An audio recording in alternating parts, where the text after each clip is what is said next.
इस समय कुछ बड़े सवाल हमारे सामने खड़े हैं, तो सबसे पहले तो मैं जानना चाहूंगी इस तरह की बड़ी बिकवाली की वजह क्या है? देखिए, इसमें अगर आप जनरली ज़्यादातर फैक्टर देखने जाएंगे तो आपको बाजार पे ठीक ही दिखेंगे कि चलिए घरेलू फंड खरीद रहे हैं, नतीजे इतने बुरे नहीं, ये सारी चीज़ें हैं, ग्लोबल माहौल ठीक है, वहाँ के बाजार लाइफ है, फिर ऐसा क्या हो रहा है, हम क्यों गिर रहे हैं और आज गिरने की वजह क्या है? तो आज एक्चुअली है ना, सबसे बड़ी गिरने की वजह है एक एफआईएस की बिकवाली, वो क्लियर कट थोड़ी सी बढ़ती हुई दिख रही है। जी।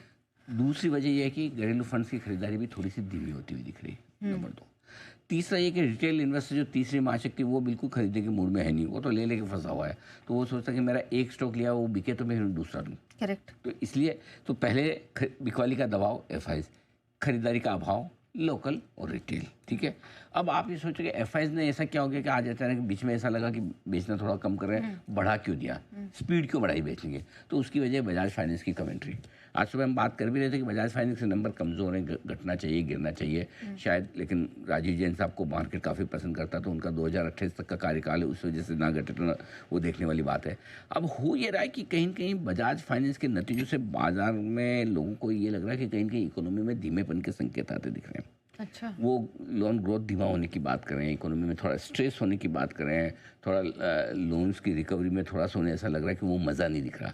और बजाज फाइनेंस अगर ये कहता है तो थोड़ा मामला मुश्किल है, क्योंकि बजाज फाइनेंस हमेशा से हाई ग्रोथ नए इंडिया का शेयर रहा है ना, कि भाई एक हमारे 2 जनरेशन पहले वाला कंज्यूमर क्या था, आज का कंज्यूमर क्या है। हमारे 2 जनरेशन पहले तो पैसे उधार लेने वाला सिस्टम ही नहीं होता था, जो है उसमें से 50% पहले बचाओ, फिर बचे तो खर्च करो। आजकल तो ये कि अपना तो अपना, उधार वाला भी अपना जितना उधार मिल रहा है तो क्यों नहीं लेना और क्यों नहीं खर्च करना।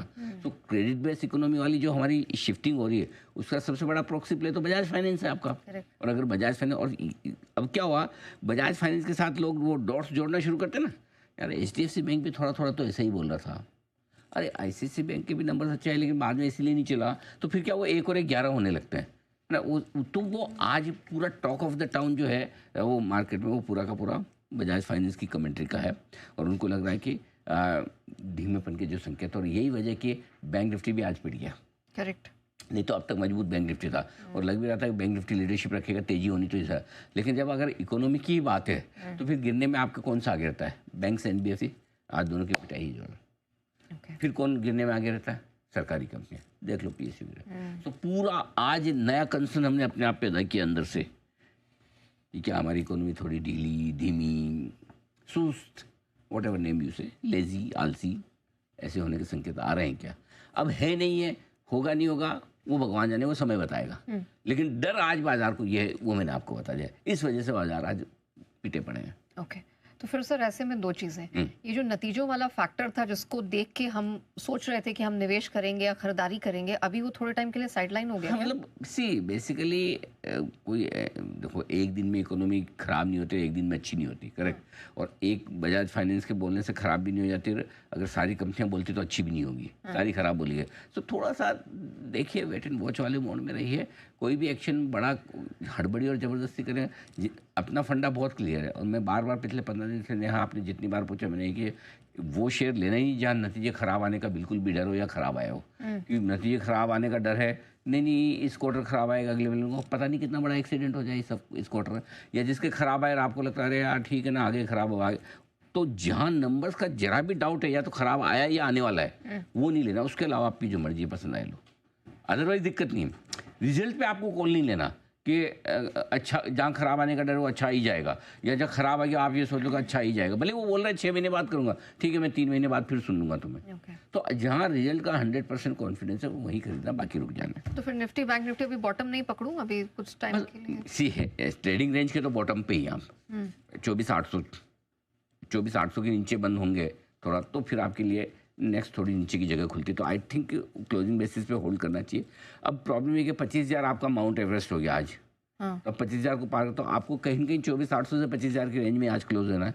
बैंक निफ्टी 56,600 के नीचे आया है, आखिरी उम्मीद बैंक निफ्टी की 56,200 56,300 है, वो मुझे लगता है होल्ड होना चाहिए। 56,200 के नीचे गया तो फिर बैंक निफ्टी भी खराब।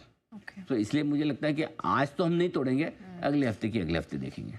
ऑलराइट, चलिए। अच्छा, नंबर आज के जो है जैसे सप्ला ठीक है, फिर आपका बजाज फिनसर्व आया, नॉट ग्रेट नॉट बैड, और एक और नंबर श्रीराम फाइनेंस वो भी ठीक ठाक ही है, नंबर उतना बुरा नहीं है। सो ऐसा भी नहीं कि अगर बजाज फाइनेंस ने बोले, मतलब जब बजाज फाइनेंस ने अगर ऐसा बोला तो ये भी तो एनबीएफसी है ना भाई, श्रीराम फाइनेंस तो वैसे नहीं बोल रही। तो मेरा ये मानना है कि ओवर रिएक्शन भी देना ठीक नहीं है कि खाली अकेला बजाज। लेकिन अगर किसी को बुरा फील करना है तो ये बुरा फील कर सकता है Bajaj plus ICICI plus HDFC. जिसको अच्छा फील करना है Bajaj minus Shriram minus Bajaj Finserv, बोले ये तो उनके ग्रुप की कंपनी है, वो तो अच्छे रिजल्ट दे रही है। So I think one day at a time शांति से बैठिए, न खरीदने की न बेचने, कोई हड़बड़ी जल्दी का काम शैतान का। जो भी एक्शन लेना है 3:30 बजे के बाद लीजिए। सोच समझ के। Okay, done. लेकिन आइए बिगुल, स्टॉक इन एक्शन।